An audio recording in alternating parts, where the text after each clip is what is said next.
Server 17 once again, introducing you to my Darksiders 2 Apocalyptic difficulty video walkthrough. This is the third section to the Foundry. We're collecting the jewels for the construct, and all is going okay so far. And I do think this is one of the better dungeons of the game, because you get to play a tag team with the big fat guy, and it is an interesting mechanic. It does a really cool thing as well. This game is filled with fetch quests. It's filled with contrivances where you collect 3 things to get to a dude who says, you can now go forward, but you first have to collect 3 more things. And I really hate that kind of mechanic, but this dungeon handles it much more subtly. It makes you get 2 of them on quite arduous paths, and the 3rd one is given to you under the, under the requirements that you do a long fight that can be challenging if you do it incorrectly, but you shouldn't be too fearful of. But I'm going to continue my Prometheus rant, because this is probably the longest movie rant I've ever done, and if you're enjoying it, you're probably really excited for the next section. If you're not enjoying it, you probably hate this video series and have already disliked, which is fine. But this has got to get out, people, because I was looking forward to this film, and my opinion will be shared. So we were talking about why would you touch the space snake in the last video. And this guy does, for some reason. He starts cooing it, and he even opens up very similarly to a cobra. It's like, guys, we've got cobras, we know what they do. They kind of look like, snakes with cheek beards. Yet, this guy fucks with it. He continues to fuck with it. And there's nothing... I mean, it reminds me of, Don Orville. I can't remember the name of the actor, that's his name from Third Rock from the Sun, but the fat guy in Jurassic Park. Why would you think the dinosaur is dumb just because it's not immediately fucking you up? And, he treats that dinosaur with disrespect, doesn't show it, the respect it needs, and what does it do? It messes him up. And it's the exact same concept here, folks, because this, premature face hugger, or whatever the hell it is, attacks his hand and links its tail around his wrist. And because they're constrictors in nature, these creatures, or that's what they've been designed to do, it starts to crush his arm, and it actually breaks his arm and gives him a compound fracture. And anybody that doesn't know what that is, that's when the bone pokes through the skin. And the fractured bone rips his spacesuit. So his buddy tries to help him by cutting off the head, that's very common, the head of this creature, and it immediately grows back a new head, which is... Look at that shit, I pressed roll by accident and ended up dying. How cool is that? But he cuts the head off this creature. I've done it again, that sounds so common.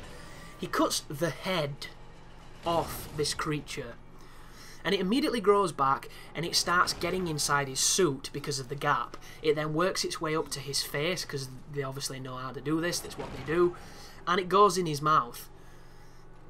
Alien 101.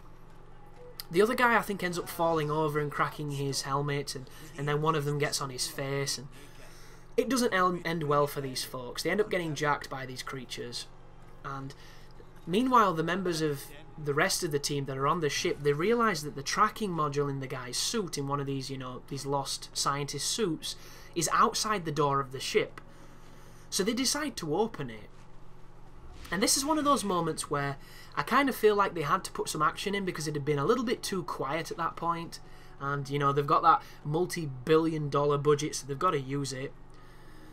So they go off on an impromptu action sequence that I don't really think suits the film, because one of these scientists that got infected basically turns into the bad guy from the Green Lantern movie, and he starts jacking up all the scientists that the film didn't have time or couldn't be asked to explain what the fuck their purpose was or who the hell they were, so they just killed them off real quick.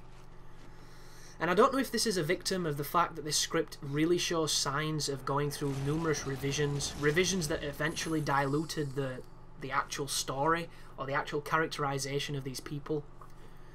I don't know what happened, but this film to me feels like a 3 to 4 hour film that was cut to death.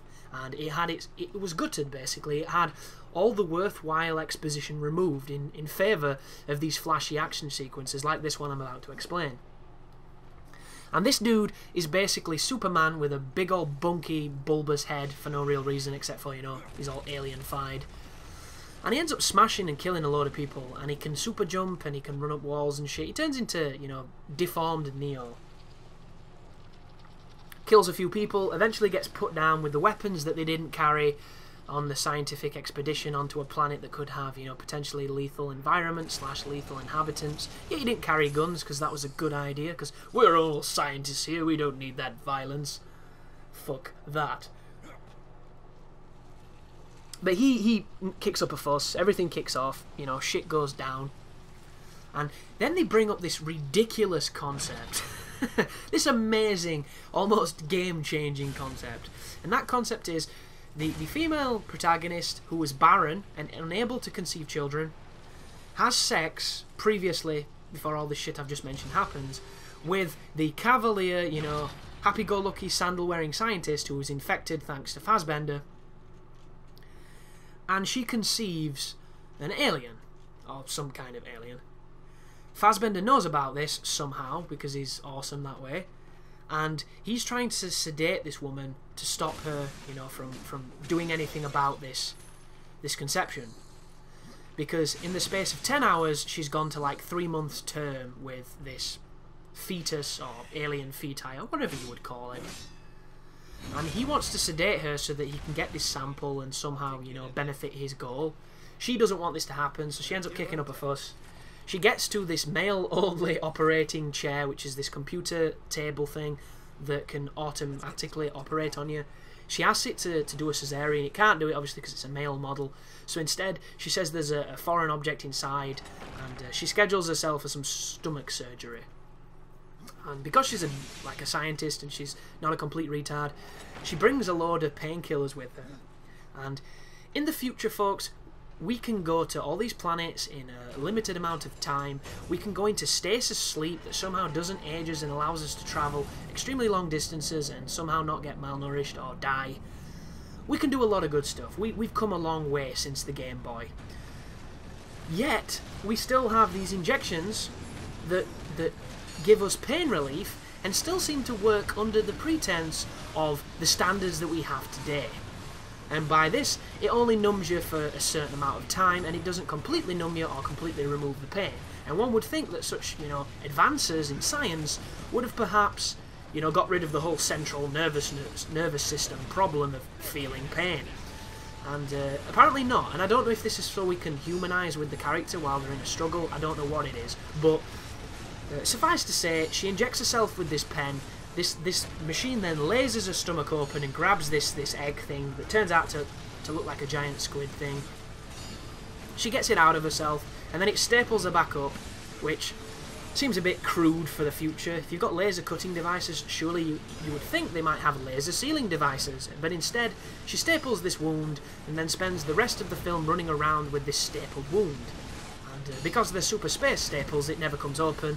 But she still feels pain and has to keep injecting herself with, you know, this extremely flawed medication. But that's not really a problem, that's just movie tropes 101.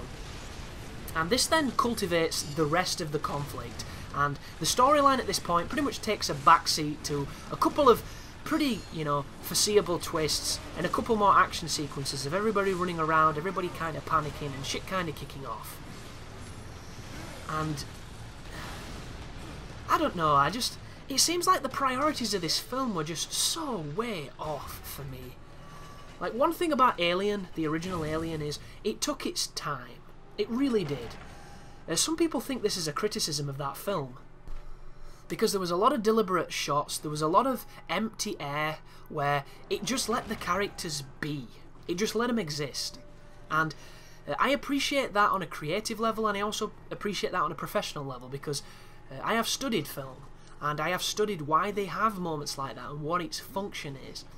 And I mean, don't get me wrong, sometimes it can be overdone, sometimes it does need a kick up the arse, but it's almost like all of these little touches that made Alien such a good film were completely just forgotten in favour of, you know, flashy Hollywoodness that films seem to want to do so much these days. And I don't know, it's almost as if they didn't get what they were making, and for this to come from Ridley Scott, I can only imagine that the production must have been, you know, under a certain amount of pressure, or a certain amount of, you know, redirections, you know, the studio heads wanted certain things, and there was a lot of pressure on his hand as a director. I'm not too sure, but some certain scenes just feel like they're completely out of place, and it almost feels like the story went on a completely different tangent than it probably should have.